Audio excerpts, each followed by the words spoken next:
Beep. Hi, I'm Reid, Royal Baronial Theatre, and here we are for the rehearsal, the first read-through with Zak and Lauren and Joe, who's outside the door. There's Zak. How you doing? And there's Lauren. And Joe will eventually be in here. Joe is wheeling and dealing right now on the phone. He's making calls, doing things. Yeah. Oh yeah. And here he comes. He's through I just thought it would be weird to walk in the apartment and if it wasn't someone else. Who's that? That's mine. That's it's our camcorder, man. It's a recording device. Is this Royal Baronial? Yeah, Royal Baronial Theatre. It's a pretty pretentious name, don't you think? It's awesomely pretentious. It's great. Okay. All right. So, right. So, it's a framework for that, and then the whole process for me is just we will sit together and we'll like go through like what and start rehearsing sort of like what the characters are going through, like what the interactions are, making it real, making sure like the dynamics and making sure it flows in a certain and hits the events and sort of.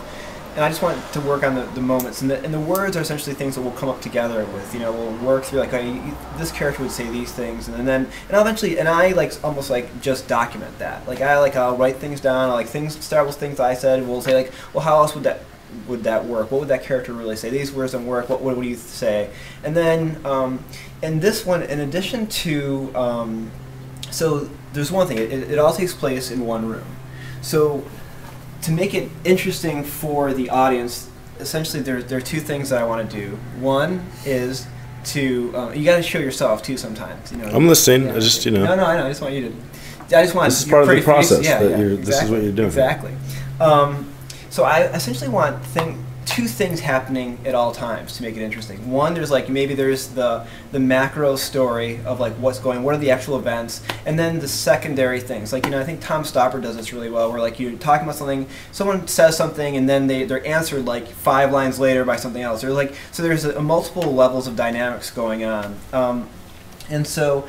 Like right now, I think what we can do is we can sit here, like with a couple months to spare before we shoot.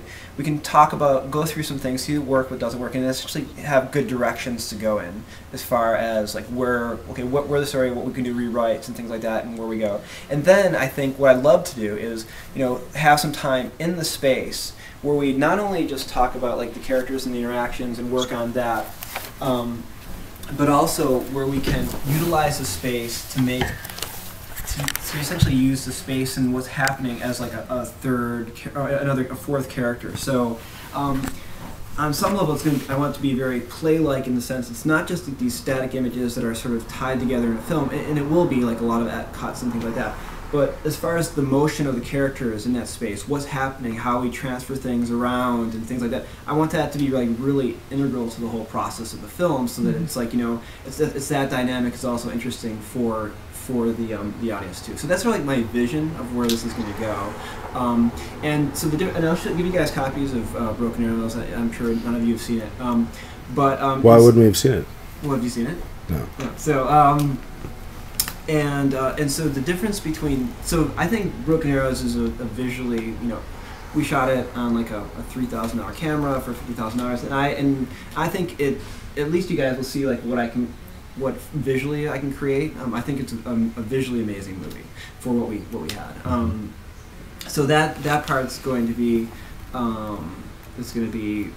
good, but Broken Arrows is also a little bit like Noon Blue Apples or something. It's like the idea is like like I was saying before, like I've worked in a lot of animation. It's like very over the top, very dramatic. I want a very understated, sort of slower pace, sort of like more thoughtful, intellectual thing. So it's a very slow thing, and also it's a very implicit movie, because the whole idea of the movie was that you didn't know what was going on until the end, which is a really hard movie to write. And so it's very confusing. People who watch it the second time or third time, they like really like it. And they like it the first time, but they're like, what's going on? Then But this one I want it to be very explicit. I want one to be very tense and dramatic, and like a lot of that's why it's a horror genre, like fear, I'm going to use a lot of musically, like a lot of contrary music. I think one of the things I see in films is that you have an emotion, people are in love, they're in it, and then you have in love music, and you're like, wow, corny, or like it doesn't work. What I want to do is I want to have people like saying things like maybe people. If I want to convey people are having a good interaction, that they're bonding, you know, I want, you know, maybe the music says that, but what they're saying is sort of almost like sarcastic and like not what you think. You can interpret it as that, but it's not very directly like, oh, I love you. It's like, I don't know, like we're glad we're, I'm sort of, I'm glad we're here together. Yeah, you do, or something like that, Yeah. But there's good music there, so you can tell like different ways of playing with like the emotional things, so it sort of hits on different levels. I don't know. That's one thing we'll try, but that's and we'll see when we edit. Like we can change that interaction. And what else? Those are the basic things. And also the other thing I want to here's a little bit. So there are a couple of problems with this script right now that I see. I think on a macro level, I want to start off with something really tense and impactful, like just jumping in a situation where there's something going on, there's fear, but I want to balance that without it sounding like a bunch of people complaining and not having empathy for those characters. So that's going to be I think a really hard balance that we're going to have to work on just to get people really involved in the beginning. I think maybe 10 minutes into it, once Joe starts lightening up and showing a little more compassion, his character shows up a little better with the sharing. Now, like I like this idea of sort of the getting into like the sort of ritualization of like I added the stuff about smoking after I watched M, and I don't know if you've seen who did M. Fritz Lang, or is it Fritz Lang? Yeah, Mm-hmm. Fritz Lang's. Yeah.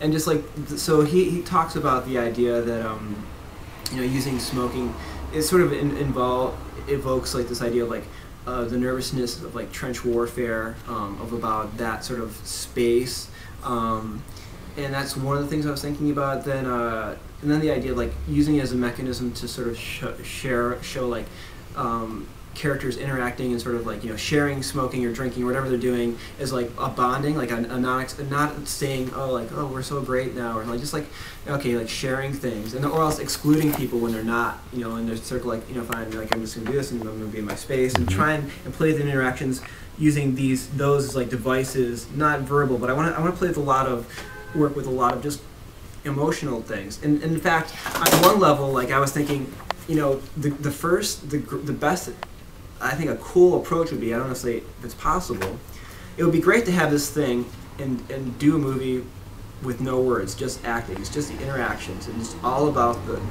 what you guys are doing in that space. Like if there are like 5 words in this, like that that could be like the perfect movie, right? If you guys are just, if the audience can get the sense of what's going on and your personal reactions between what you're doing, so that's what you guys, so I think all you guys can do is like bring those layers. That which in this situation that is more realistic than Lots of words. than a lot of dialogue. Yeah, exactly. So this is sort of a template.